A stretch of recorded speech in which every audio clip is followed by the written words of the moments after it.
Hello दोस्तों, आप सभी लोगों का स्वागत है स्टडी विद राजा साहब पर। मैं परवीन सिंह आप सभी लोगों के साथ में। जैसा कि आप सभी लोग जानते हैं, लगातार यूपी टीजीटी के लिए मैथ्स की क्लासेस हम लेकर के आ रहे हैं और उसके अंतर्गत दोस्तों हमने एक न्यू टॉपिक स्टार्ट किया था जिसे हम कहते हैं लिमिट यानी कि सीमा। और लिमिट के अंदर हम बात कर रहे थे, लास्ट क्लास के अंदर इनडिटरमिनेट फॉर्म्स की बात करी थी। फिर हमने लिमिट को इवेल्युएट करने के लिए यानी लिमिट निकालने के जो अलग अलग मेथड्स पढ़े थे, जिसके अंदर आपका एक मेथड क्या था दोस्तों, डायरेक्ट सब्स्टिट्यूशन था, यानी डायरेक्ट वैल्यू पुट करो आंसर आ जाता था। दूसरा हमने पढ़ा था रैशनलाइजेशन या फैक्टराइजेशन। तो आज हम वापस से जो फैक्टराइजेशन आपने कल पढ़ा, ये देखिए आपको मैंने ये क्वेश्चन करवाया था लास्ट में। अब आज भी हम इसी के बारे में वापस बात करेंगे एक न्यू क्वेश्चन के साथ, ताकि आपका ये कॉन्सेप्ट एक अच्छे तरीके से तैयार हो जाए। तो आपका ये सेकंड क्वेश्चन है कि लिमिट x टेंडिंग टू 9 है। क्या है? लिमिट x टेंडिंग टू 9 है और फंक्शन है 3 minus under root x upon में 4 minus under root 2x minus 2। ठीक है, ये हमारे पास में एक फंक्शन दे रखा है, इसकी हमें लिमिट फाइंड आउट करनी है। तो ये क्वेश्चन जैसे ही हमने दिखा, इसके अंदर हमारा दिमाग गया कि हम अगर 9 पुट कर देता हूँ, करो भाई पुट। तो देखो भाई 3 माइनस अंडर रूट 9 यानी 3, तो 3 माइनस 3 0, ऊपर 0 आ रहा है, नीचे देखो 4 minus under root 2 into 9 18, 18 minus 2 16, 16 का अंडर रूट 4, 4 माइनस 4 0, यानी ये जो है क्या बन रहा है 0 अपॉन 0, और 0 अपॉन 0 क्या है, इनडिटर्मिनेंट फॉर्म है, यानी ये एक IF है, इनडिटर्मिनेंट फॉर्म है। तो अगर ये इनडिटर्मिनेंट फॉर्म है तो हम इसका क्या करेंगे, या तो रैशनलाइजेशन करेंगे या फैक्टराइजेशन करेंगे। अब फैक्टराइजेशन तो तब होगा जब आपके पास स्क्वायर क्यूब ऐसी कोई इक्वेशंस दे रखी हो, लेकिन अगर आपका क्वेश्चन के अंदर रूट में है या जो पावर्स है वो फ्रैक्शनल पावर्स है, यानी 1/2 3/2 ऐसी कुछ पावर्स हैं, तो आप क्या करें कि उस केस में उसका रैशनलाइजेशन करें। और रैशनलाइजेशन करने का सबसे बेस्ट मेथड क्या है, तो वो देख लीजिए। पहले फंक्शन लिख दीजिए, क्या है 3 minus under root x upon 4 minus under root 2x minus 2। Clear है? इसका मल्टीप्लाई करेंगे। अब रैशनलाइजेशन करना है तो हम पहले इसका उल्टा वाला, यानी जो 3 माइनस अंडर रूट एक्स है उसकी जगह लिखेंगे 3 plus under root x upon में 3 प्लस अंडर रूट एक्स, और नीचे क्या है 4 minus under root 2x minus 2, तो इसका भी करेंगे रूट हटाने के लिए। तो यहाँ लिखेंगे 4 plus under root 2x minus 2 upon में 4 plus under root 2x minus 2। ये आ गया, इतनी बड़ी पूरी फॉर्म आ गई। इसको करेंगे सॉल्व। तो देखो a minus B A plus B, ऊपर ये बन रहा है, और आपको पता होगा कि a माइनस बी गुणा a प्लस बी जो होता है वो a square minus B square के इक्वल होता है।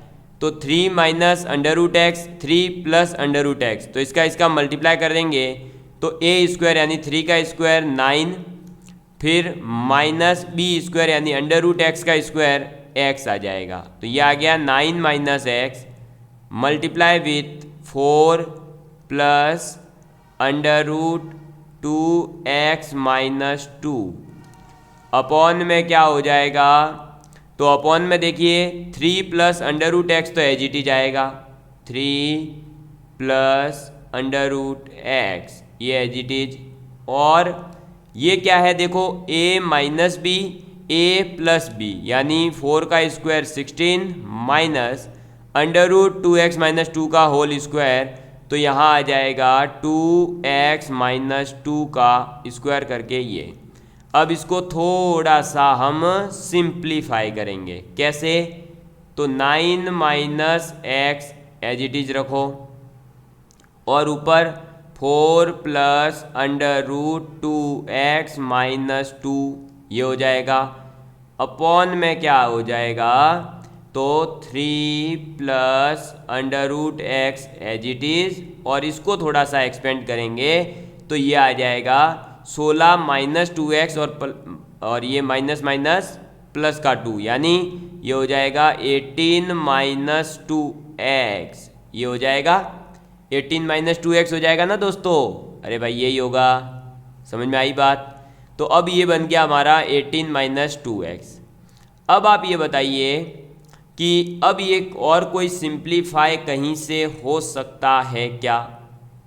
अगर ये सिंप्लीफाई नहीं हो सकता तो आप ऐसा करिए, इसके अंदर वैल्यू पुट करिए। ठीक है, चलो तो वैल्यू पुट करेंगे तो कितना हो जाएगा? तो वैल्यू पुट करने पर दोस्तों आपके पास में ये देखिए, यहाँ पर ये कटेगा, सॉरी ये देखो, हाँ वही मैं सोचूं कुछ तो होना चाहिए था। ये देखो ये लिखा है 18 माइनस 2x, इसको मैं क्या लिख सकता हूँ? 18 माइनस 2x को लिख सकता हूँ 2 इंटू 9 माइनस एक्स, और 2 इंटू 9 माइनस एक्स लिखते ही ये हो गया 9 माइनस एक्स से 9 माइनस एक्स कट। क्लियर है? अब जो आएगा वो लिख देंगे, तो वो क्या आ जाएगा? जो भी आ रहा है देखो, 4 plus under root 2x minus 2 upon में 2 multiply 3 plus under root x। अब इसको करेंगे अपन सॉल्व। ठीक है, समझ में आ गई बात? ये लो, अब इसको कर लेते हैं सॉल्व। तो ये अब डायरेक्ट इसमें लिमिट पुट करेंगे, कौन सी वाली? 9 पुट करते ही क्या हो जाएगा? ये हो जाएगा 4 plus under root 2 into x, यानी 9 टू जा 18 माइनस 2 अपॉन में 2 मल्टीप्लाई 3 प्लस अंडर रूट 9। ये सॉल्व होकर के क्या देगा हमें? तो 4 प्लस 4 अपॉन में 2 मल्टीप्लाई विथ 6, क्यों? 3 और 3 9 हो जाएगा 6। अब इधर ये आ गया 8 अपॉन में 12, और ये कट जाएगा तो ये आ गया 4 टू जा 8, 4 3 जा 12। This is your right answer. तो जो ये हमारा फंक्शन दे रखा था 3 minus under root x upon 4 minus under root 2x minus 2, उसका रैशनलाइजेशन किया, और रैशनलाइजेशन करके हमने इसका आंसर क्या निकाल दिया?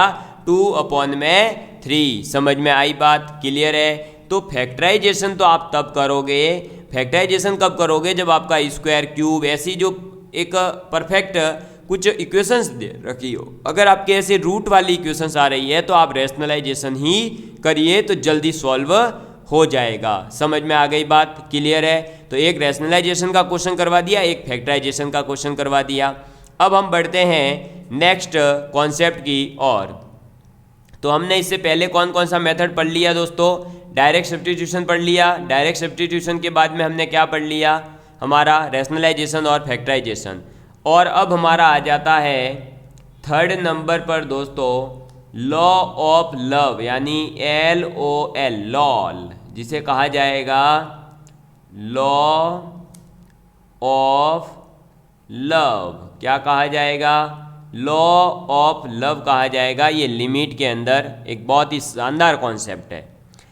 इसके अंदर क्या है कि हम चाहते हैं कि इनफाइनाइट तो आ जाए डिनोमिनेटर में और जीरो हो जाए न्यूमरेटर के अंदर। समझ में आई बात? हम क्या चाहते हैं कि इनफाइनाइट आ जाए डिनोमिनेटर में और जीरो आ जाए न्यूमरेटर में। हम ये चाहते हैं। क्यों?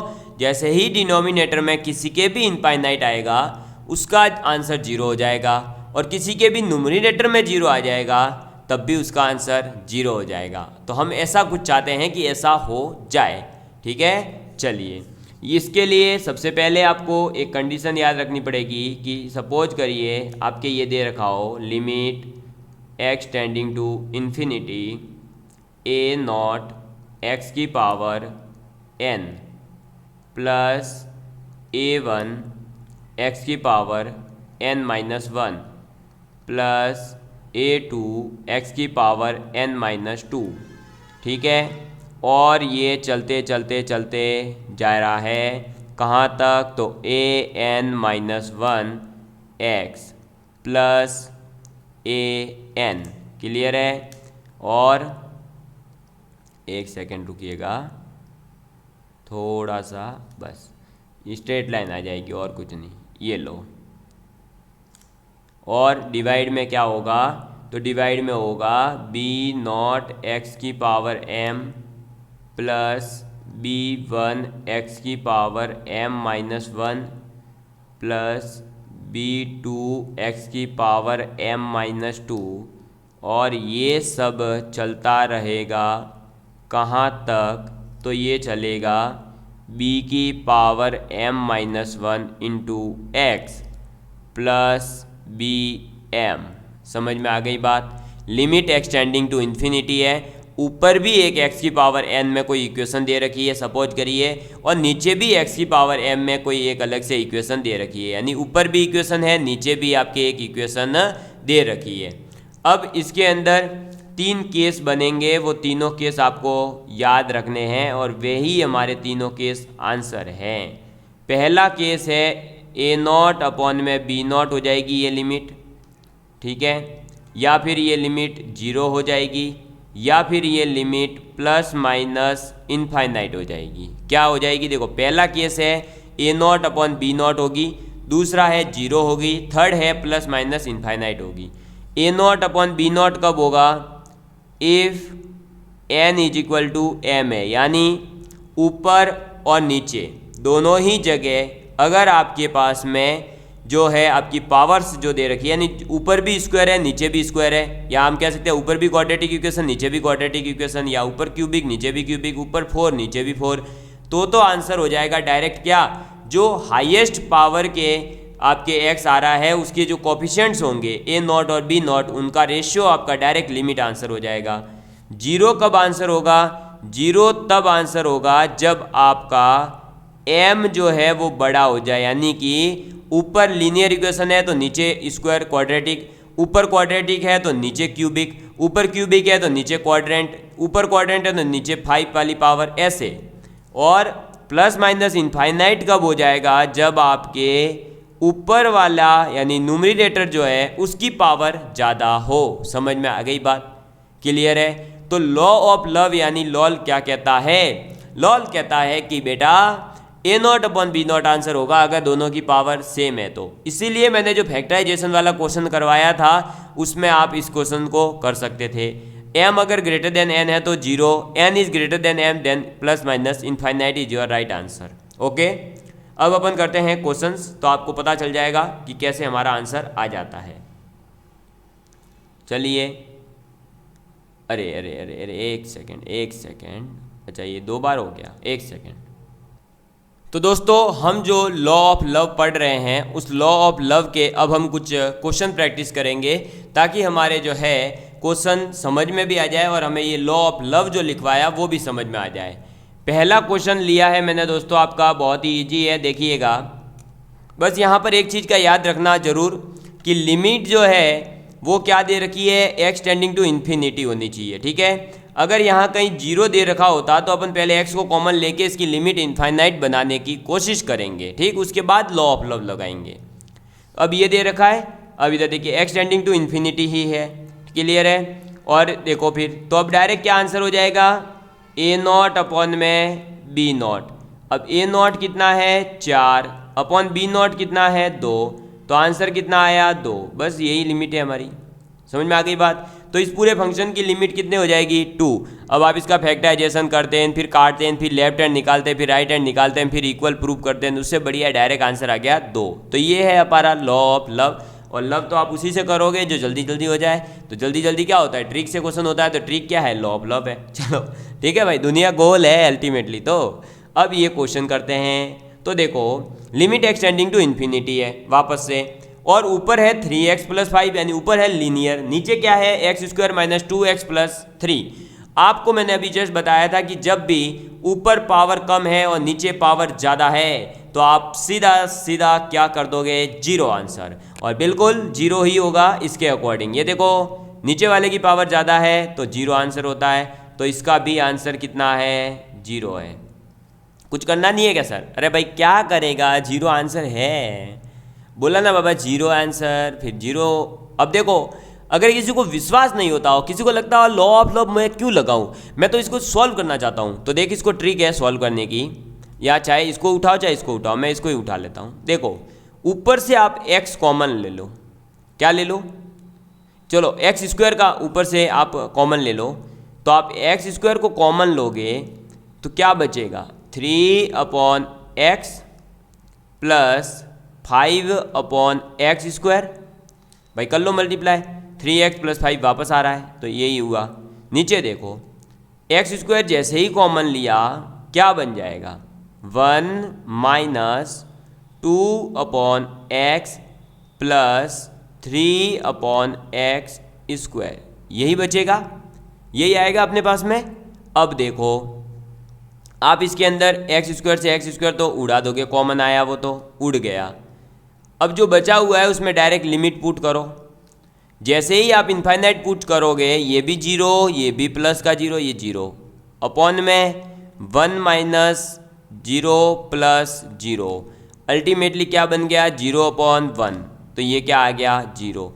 इसीलिए तो मैंने अभी कहा भी था कि आप किससे लव कर रहे हो, हम लव कर रहे हैं न्यूमरेटर में जीरो बने या डिनोमिनेटर में इनफाइनाइट बन जाए, तो हमारा काम आसान हो जाता है। इसमें न्यूमरेटर में जीरो बन गया था तो हमारा आंसर आ गया था, जल्दी से देखो। तो ट्रिक से डायरेक्ट जीरो लिखते हैं, अदरवाइज इतना बड़ा।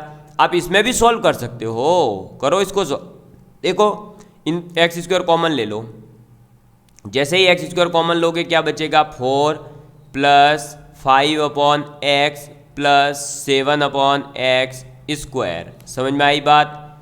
अपॉन में क्या हो जाएगा, एक्स स्क्वायर को कॉमन लेते ही 2 माइनस का 6/x plus 4/x square. Tie tie किसका फिश कर दूं मैं, एक्स स्क्वायर का, ये टाई टाई फिश। क्लियर है? अब ये जैसे ही टाई टाई फिश हुआ, लिमिट पुट कर दो। लिमिट पुट करोगे तो क्या हो जाएगा, अरे क्या हो जाएगा, पुट करो, देखो ये हो जाएगा 4 प्लस 0 प्लस 0, अपॉन में क्या हो जाएगा दोस्तों, 2 माइनस 0 प्लस 0, सब कुछ हट गया है, ये कट के 2 आंसर। क्लियर हुआ बच्चा पार्टे? अरे क्लियर हुआ क्या, हो गया क्या बेटा, क्लियर है? चलो आगे बढ़ो। तो ये था हमारा लॉ ऑफ लव, जो बहुत ही ज़्यादा आपको लव करवाएगा, और इसको आप बहुत अच्छे तरीके से याद रखना, क्योंकि ये बहुत ही ज़्यादा काम की चीज़ है। और ये ऐसे काम की चीज़ है कि अच्छे अच्छे आपके फंसे हुए बड़े बड़े क्वेश्चनों को यूँ चुटकियों में सॉल्व करवा देगा। ठीक है, आगे बढ़ता हूँ मैं नेक्स्ट क्वेश्चन की ओर और नेक्स्ट कॉन्सेप्ट की ओर। तो नेक्स्ट कॉन्सेप्ट आ जाता है कि हमने देखो भाई पहले पढ़ा डायरेक्ट सब्स्टिट्यूशन, फिर हमने पढ़ा रैशनलाइजेशन या फैक्टराइजेशन, फिर हमने पढ़ा law of love.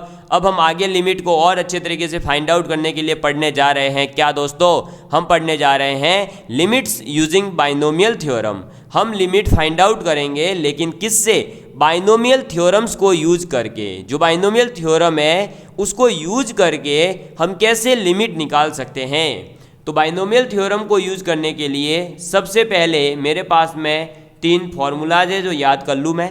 1 plus x की पावर n, याद करके बोलो जल्दी से जल्दी, इसके इक्वल में क्या होगा। तो 1 प्लस एक्स की पावर n है, इसका जो एक्सपेंशन हो जाएगा वो हो जाएगा nc0 plus nc1 into x plus nc2 into x square plus nc3 into x cube up to ncn into x की पावर n तक। समझ में आ गई बात? nc0 से स्टार्ट होकर कहाँ तक जाओगे, ncn तक जाओगे, x की पावर 0 से स्टार्ट होकर x की पावर n तक जाओगे। समझ में आ गई बात? क्लियर है? अब इसी का यानी 1 प्लस एक्स की पावर n का ही nc0 nc1, ये मुझे तो नहीं याद रखना, हालांकि आप परमुटेशन कॉम्बिनेशन में पढ़ने वाले हो, लेकिन मुझे ऐसे याद नहीं रखना है सर। कोई नहीं बेटा, तेरे लिए दूसरा सॉल्यूशन है, याद रख 1 plus N x plus N into N minus 1 upon 2 factorial into x square plus N into N minus 1 into N 2 upon में 3 फैक्टोरियल इंटू एक्स क्यूब। ऐसे याद करता जा, इनफाइनाइट टर्म्स तक याद हो जाएंगे तेरे को। ठीक है, तो ये 2 फॉर्मूलाज हैं, 1 प्लस एक्स की पावर n के ये 2 एक्सपेंशन हैं, जो हमें बहुत अच्छे तरीके से नींद में भी कोई पूछे तो भी याद होने चाहिए, क्योंकि ये हमारे कई जो लॉ ऑफ लव भी क्वेश्चन नहीं सॉल्व कर पाएगा उनको ये सॉल्व करवाएंगे, क्योंकि लॉ ऑफ लव बहुत सारे क्वेश्चन सॉल्व करवा देता है। जब वहाँ अटकोगे तो ये लिमिट काम आ जाएगी आपके बाइनोमियल थ्योरम वाली। तो ये दो फार्मूलाज जो हैं ये बहुत काम आते हैं। और तीसरा फार्मूला है कि लिमिट x टेंडिंग टू अगर a है, limit x tending to a है और x की पावर n माइनस a की power n upon x minus a, अगर आपका फंक्शन इस फॉर्म में है तो आपका डायरेक्ट लिमिट हो जाएगा क्या, n गुणा a की पावर n माइनस वन। क्या, n गुणा a की power n minus one. This is your limit. ये लिमिट कब होगी, जब आपका limit x tending to a है और x की पावर n माइनस a की पावर n अपॉन में x माइनस a है। समझ में आ गई बात, क्लियर है आप सभी लोगों के लिए, समझ में आ गई ना। चलो बच्चा पार्टी, तो अब अपन करेगा क्या, इस पर बेस्ड कुछ क्वेश्चंस। चलो पहला क्वेश्चन मैंने लिया कि x की power p minus one upon में x की पावर q माइनस वन है, इसके लिमिट की वैल्यू क्या होगी, आपको ये बताना है। क्या है, देखो x की power p minus one upon x की पावर q माइनस वन और x टेंडिंग टू a है। सबसे पहले हम इस क्वेश्चन को थोड़ा सा मॉडिफाई करेंगे, कैसे वो देखिए। लिमिट है x tending to one, clear है, ये है x की पावर p और माइनस वन की पावर में कुछ भी लगा सकता हूँ ना मैं, तो मैंने मान लो वन की पावर में भी p लगा दिया। तो अपॉन में मुझे क्या चाहिएगा, x माइनस a चाहिए होगा, यानी कि x माइनस वन चाहिए, मैं लगा सकता हूँ, लगा दिया। और ऐसे ही ये है x की पावर q माइनस वन की पावर q अपॉन में x माइनस वन। कोई फर्क पड़ा क्या कहीं पर भी किसी प्रकार का, नहीं, क्यों, वन की पावर में कुछ भी लगा दो वन ही रहेगा, वो एग्जैक्ट है। x माइनस वन है, अपॉन में x माइनस वन वापस आ जाएगा। तो ये देखो भाई, ये x माइनस वन जो है ये इससे कट जाएगा और ये p और q तो वैसे ही वन है, तो वापस वो की वही इक्वेशन आ रही है, तो मैंने ये किया, वो सही है। अब आप ये बताइए कि limit x tending to one, ये जो ऊपर वाला भाग आ रहा है कौन सा, ये वाला, x की पावर p माइनस वन की पावर p अपॉन में x माइनस वन, ये आ रहा है। इसको मैं क्या लिख सकता हूँ, तो इसको मैं लिख सकता हूँ, जो पावर आती है वो भाई n गुणा a की पावर n माइनस वन ही तो सॉल्यूशन है। ये देखो, ये भी तो फॉर्मूला बनाया है, क्या बनाया मैंने, x की पावर p माइनस वन की power p upon x minus one. तो मैं क्या लिखूँगा, p गुणा वन की पावर p माइनस वन, यही लिखूँगा। तो देखो मैं इसको लिख रहा हूँ दोस्तों, आपके क्या, इसको मैं लिख रहा हूँ p, एक सेकेंड, इसको मैं लिख रहा हूँ p गुणा वन की power p minus one upon में q गुणा वन की power q minus one. Answer क्या आ जाएगा, p अपॉन में q। तो आप सभी लोगों को ये जो लिमिट बाइनोमियल थ्योरम वाला जो फॉर्मूला है वो समझ में आया होगा। अब दोस्तों हम मिलेंगे अगली क्लास के अंदर, तब और आगे के कॉन्सेप्ट्स को जानेंगे। Love you all of you, take care, please share with your friends.